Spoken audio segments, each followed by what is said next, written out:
ବଜାରରୁ ଆସିଲା ଭଲ ଖବର। କମିଲା ସୁନା ଓ ରୂପାର ଦର। ଯେତେ ପାରୁଛ କିଣି ପକାଅ। ଆଜି ସୁନା ଓ ରୂପା ଦରରେ ବଡ଼ ହଲଚଲ ହୋଇଛି। ସୁନା ଦରରେ 4,800 ଟଙ୍କା ହ୍ରାସ ପାଇଛି। ଠିକ୍ ସେମିତି ରୂପା ଦାମ 5,300 ଟଙ୍କା ଶସ୍ତା ହୋଇଛି। ବିଶେଷଜ୍ଞଙ୍କ ମତରେ ଟଙ୍କାର ମଜବୁତ ଓ ଚାହିଦା କମିଯିବା ପରେ ସୁନା ରୂପା ଦରରେ ହ୍ରାସ ଦେଖିବାକୁ ମିଳିଛି। ବୁଧବାର ରାଜଧାନୀ ଦିଲ୍ଲୀରେ ସୁନା ଦର 4,800 ଟଙ୍କା ଖସି 10 ଗ୍ରାମର ହୋଇଛି। ଅନ୍ୟପକ୍ଷରେ ରୂପା ଦର 5,300 ଟଙ୍କା କମିଛି। ଟଙ୍କାର ମଜବୁତ ଓ ବିଶ୍ୱ ବଜାରରେ ଦୁର୍ବଳତା କାରଣରୁ ବ୍ୟବସାୟୀମାନେ ମୂଲ୍ୟବାନ ଧାତୁଠାରୁ ଦୂରେଇ ରହିଛନ୍ତି।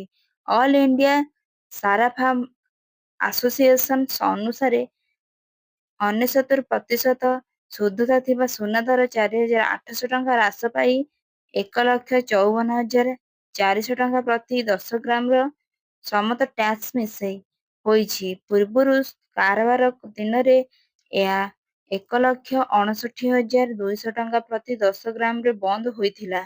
ରୂପା ଦରରେ ମଧ୍ୟ ବଡ଼ ଧରଣର ହ୍ରାସ ପାଇଛି। 5,300 ଟଙ୍କା କମି 2,55,400 ଟଙ୍କା ପ୍ରତି କିଲୋଗ୍ରାମ ସମସ୍ତ ଟ୍ୟାକ୍ସ ମିଶାଇ ହୋଇଛି। ମଙ୍ଗଳବାର ରୂପା 2,60,700 ଟଙ୍କା ପ୍ରତି କିଲୋଗ୍ରାମରେ ବନ୍ଦ ହୋଇଯାଇଥିଲା।